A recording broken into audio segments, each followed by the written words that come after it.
Guys, JC Smith here. Well, we finally got the material for the shed. I ordered it from Lowe's and was waiting on them to call me and tell me it was ready to pick up, but nobody ever called, so I called them and they said it had been ready since Friday, so, you know, we kind of stalled on that waiting for them, but I got it. It's on the truck now, so we're going to head down here and park the truck and get ready for probably tomorrow. If the weather holds out, we'll start building it tomorrow. Who knows? It's Ohio. Never can tell what'll happen. So, anyways, as soon as I get down here and get back in, I'll show you what we got. Not a lot of lumber, but it's a decent amount, I guess. Alright, I'll show you in a minute. Alright guys, so this is a lumber load. Not a serious amount.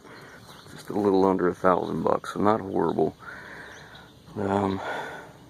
A lot of this material is under that tarp that we had laying around, so like I said, we're trying to use up some stuff and keep the cost as low as possible. But so the goal today is to get all the floor joists laid, all the OSB on top, and hopefully this front wall and this back wall at least framed, if not both up. I'd like to have that one for sure framed, sheathed, and set in place. We'll build it on the deck, and then we'll just stand it up, and we'll brace it, and then we'll build this one for this side, and stand it up, and then we'll do the two short ones last. So that's kind of where the goal for today. It's about, I think it's about 8 o'clock in the morning right now, nice and cool. We'll be in the shade here till probably about 2, 3 o'clock, so it should work out pretty well. So anyways, here's the lumber pack, so I'm going to get unstrapping here so we can get to work. So I'll bring it along in a minute. Bad for 9:30.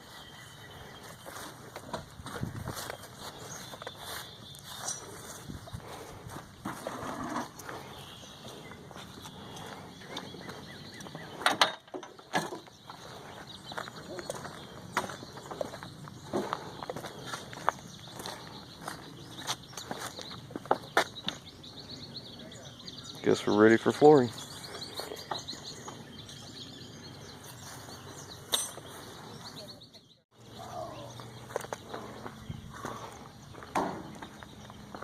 Not good for sleeping.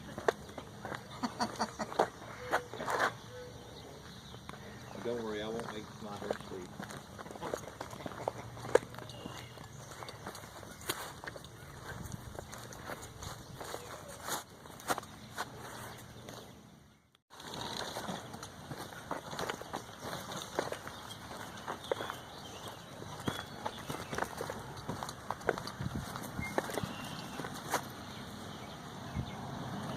Well, this is a really good plan right here to help protect us from the rain, except for one thing. Way to go, Craig. What is it? Screws underneath my plastic. Way to go, Craig.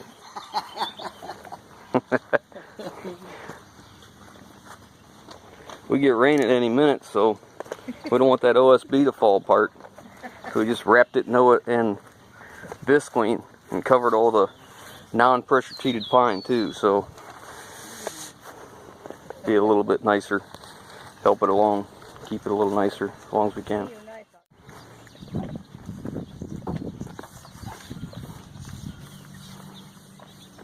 Should line up with these, right? Yeah, with the floor joists. Yeah, I think we'll nail them, rest those in later, Craig.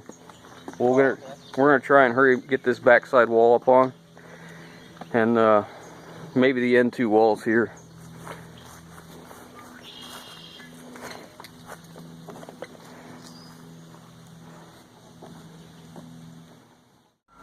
Okay guys, this is about 2 o'clock. Front wall's all finished up, all OSB'd. Back wall's all studded up. We just put one sheet of OSB on the corner just to get it squared off, and we left the rest because we didn't have a lot of help to lift that wall up into place, and I didn't want to try and get the machine down here because it would just pulled it all apart. So that's all done, and I'm getting ready to lay out this end wall.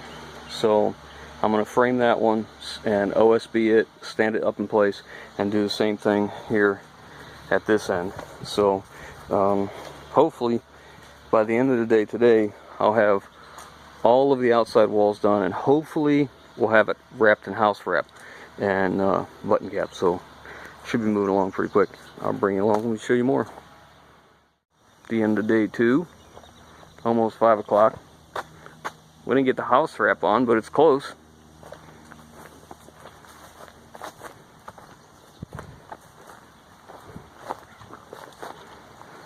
All the walls are studded, all the sheathing's up. Got the window openings cut, the garage door opening cut.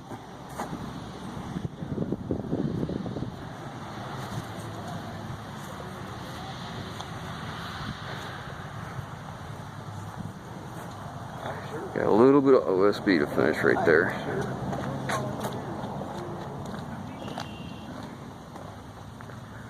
All studded 16 on the center.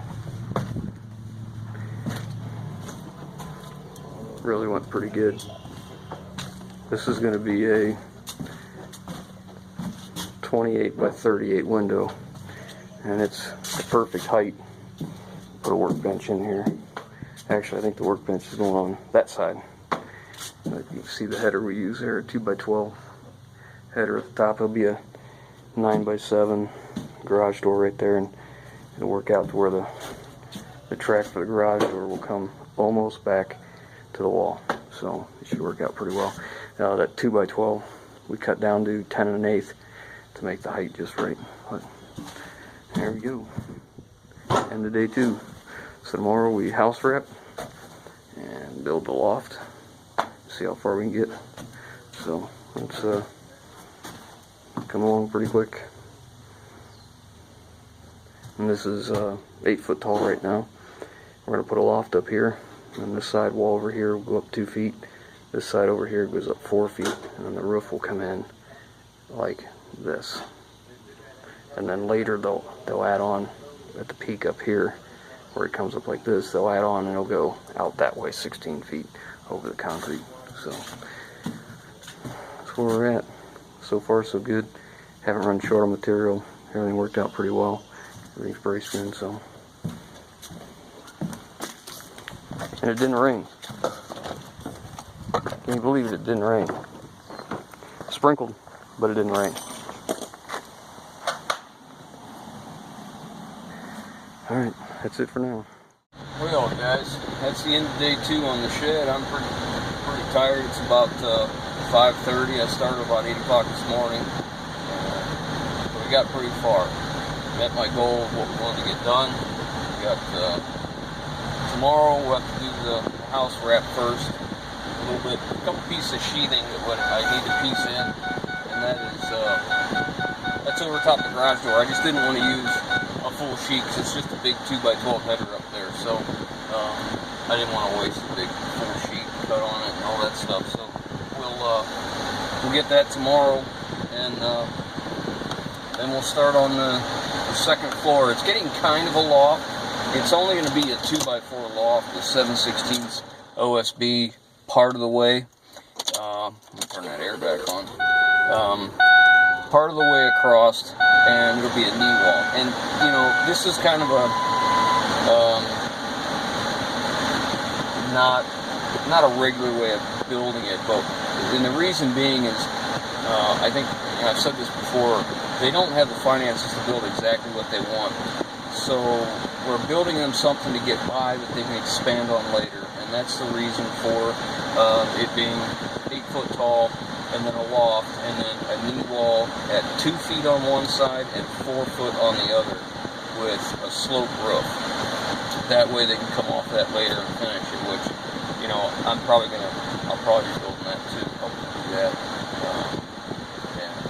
But they're going to try and save the money in the winter time and see if they can afford to do it in the spring. So anyway, so that's where we're at. So that's what I got for you today, and this is kind of what we're working on. Update on some of the other projects. The parts for the Ford, the 2013 550, the 6.7 timing cover seal, the water pump, the timing cover gaskets, and the block heater plug has come in. So I'm going to send my wife out tomorrow to pick that up. And whatever day it starts raining on us on this shed project, I will get back on the Ford and hopefully get the engine back together real quick so I can set the body back on. That's kind of the goal, is to get that thing buttoned up. And then we get going on some other things that I need to get finished up. Still haven't heard from the machine shop on the V10 heads to see if they're finished. Kind of had, they call it a miscommunication on their part. I call it just a big screw up. I brought the heads in and I told them I don't want to do anything to the heads that don't need to be done. I want them right, but I don't need them to be new. This machine shop tends to want to replace everything because they don't want anything coming back on them. So they like to replace everything under the sun. I knew it needed the one valve guide. Man, jeez, what a mess. Needed one valve guide because it was cracked and needed a valve job, which was okay. I was fine with that, plenty prepared. They want to machine mill or deck the heads, which they like to do just because that's what they like to do. And when I called them to see where we're at, they said they were waiting on intake valves, a couple of the intake valves to come in. And I told them I don't know what you're talking about because we weren't replacing valves.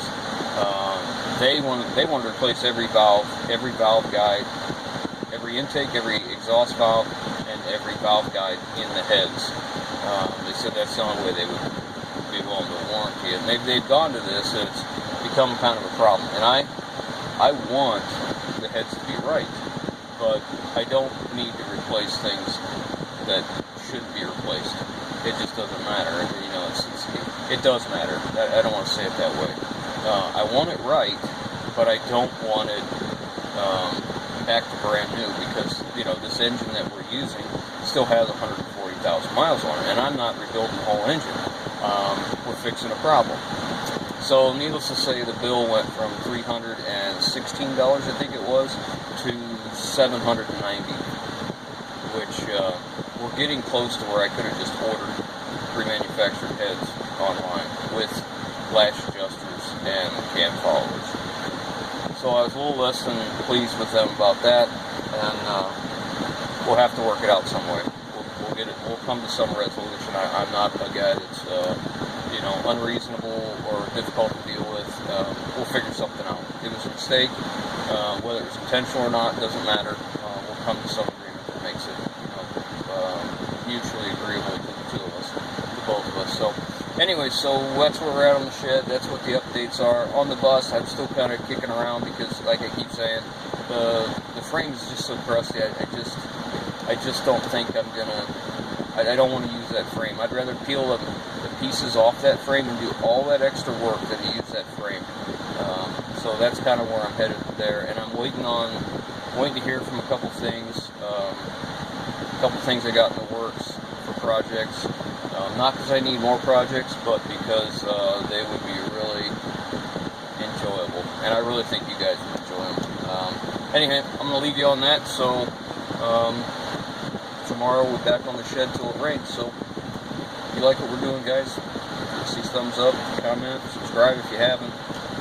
I really like it. And I don't know if you guys watch and notice, but our subscriber numbers have gone over 500 now. I'm really pleased with that. We keep going up, and I'm very, very happy about that. So thanks so much for subscribing. Thanks for watching, and catch you on the next one. Thanks.